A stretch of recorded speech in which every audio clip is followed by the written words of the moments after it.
What is up, my friends? Welcome back to the Wallet Monkey channel. Is Navy Federal Credit Union in trouble? Man, I can't tell you how often I get that question. I get it in the comments section. I get people DMing me, and I get it. Look, I get it. We don't want a good thing to end. We can't deny that it seems anyway, that they hand out 20K, 15K limits to kids like they're Skittles. So you start to think, man, I love this bank.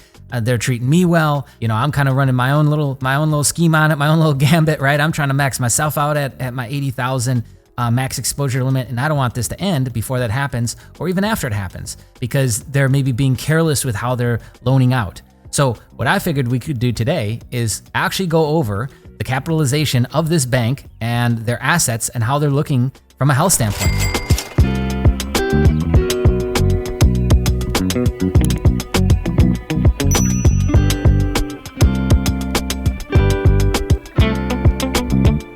So here we are. They are the #1 ranked credit union in the United States. Their assets are $159 billion. Yes, you read that right, $159 billion. Their asset growth over the previous 12 months, so year over year, is 7.38%. They have 337 branches across 31 states and over 20,000 employees. They have 25 million customer accounts. That is insane. Let's just clear up some basics. When a company grows at a fast rate, you're lucky if the only thing that falls off is customer service. You are lucky, trust me. There could be all kinds of other underlying issues, especially with banks. If they grow too quick, you have to start worrying about, are they allocating asset properly? Do they have enough to cover the balance sheet? What does capitalization look like, right? Those are the questions you have to start to think about when a bank grows too fast. Well, Navy Fed has been growing at a consistent rate for almost a decade now. And so it's absolutely insane to me to think that anything's gonna change. And as long as they keep growing and outpacing what else is happening in the market, and they're not making big, dramatic, aggressive moves and investing in really, really stupid stuff, they'll be just fine, right? They will be just fine. They have 25 million customers. That is crazy, isn't it? You know what's even crazier is I can call into Navy Fed right now and I'll talk to a real person in the United States.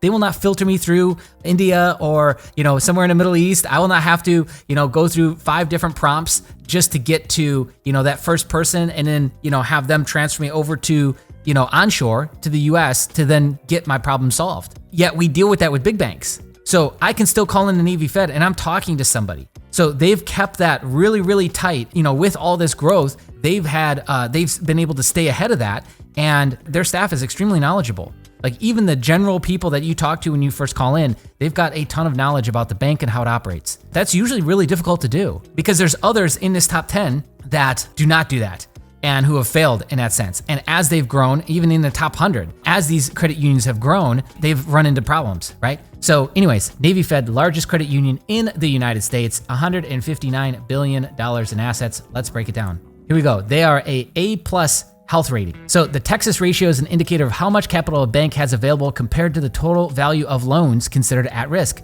As of June 30th, 2022, so this data is based on Q2 of this year, Navy Fed has $941 million in non-current loans and owned real estate with $26.23 billion in equity and loan loss allowances on hand to cover it. $941 million in non-current loans and real estate loans, $26 billion on hand to handle it. This gives Navy Fed a Texas ratio of 3.59, which is excellent. Any bank with a Texas ratio near or greater than 100% is considered at risk. Duh. Okay, let's look at deposit growth. Navy Fed has increased its total non-brokered deposits by $12.89 billion, resulting in 10.53% growth for the year. Looking pretty good.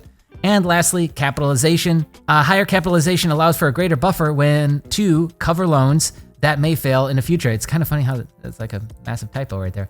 Navy Fed has $159 billion in assets with $26.23 billion in equity, resulting in a capitalization level of 16.42%, which again is excellent. You can actually look at assets and liabilities here, and you probably could dig even deeper if you wanted to through other means and look at some other filings that they are forced to submit each quarter and look at, how they're sitting, right? Return on equity year to date is 7.38%. Not bad. Look, I get it. A lot of people are worried. They see, YouTube videos and everyone's talking about Navy Fed and blah, blah, blah, right? And they think that that's going to somehow change. Unless they make dramatic change to what they're doing, they're sitting here juggling 25 million customers, billions of dollars on the books, a lot of flow in and out every single day, every single month. And they've been able to keep their customer support strong, and they've been able to keep their inner working strong as they roll out new products, as they make, credit product changes. So I don't know, man, I think I would be hard pressed to think that they're going to have an issue anytime soon, especially when you look at in comparison to other banks like other credit unions like Penn Fed, who can't even get their website figured out, who their personal loan pre-qualification page, it airs out. So you get a 404 error message. Their website looks like it was made in 97. They can't keep up with their growth right now. And you see it everywhere. You see it on their website, their page load speeds, your ability to call in and talk to somebody. So, that's just a quick comparison, but there's all kinds of other credit unions we could compare. We could be here all day comparing it. And they haven't even seen the size of growth that Navy Fed has. So, I don't know. My answer is I think they're good. I think they're just fine for now. Keep an eye on it. You can go to this site yourself, depositaccounts.com, check it out for yourself, and check in on it every single quarter and see what it's looking like. But yeah, to those of you who are worried, I would say based on this data, probably safe to assume that that they're okay for now. So anyways, I'd love to hear your thoughts in the comments below. And hey, 60% of you watching this right now are unsubscribed. Well, you're not subscribed, rather.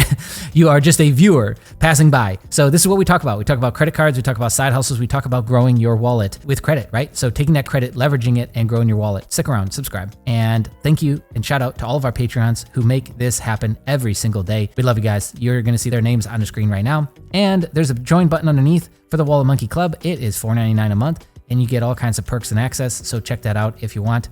That's it for this video. Thanks for watching. Bye.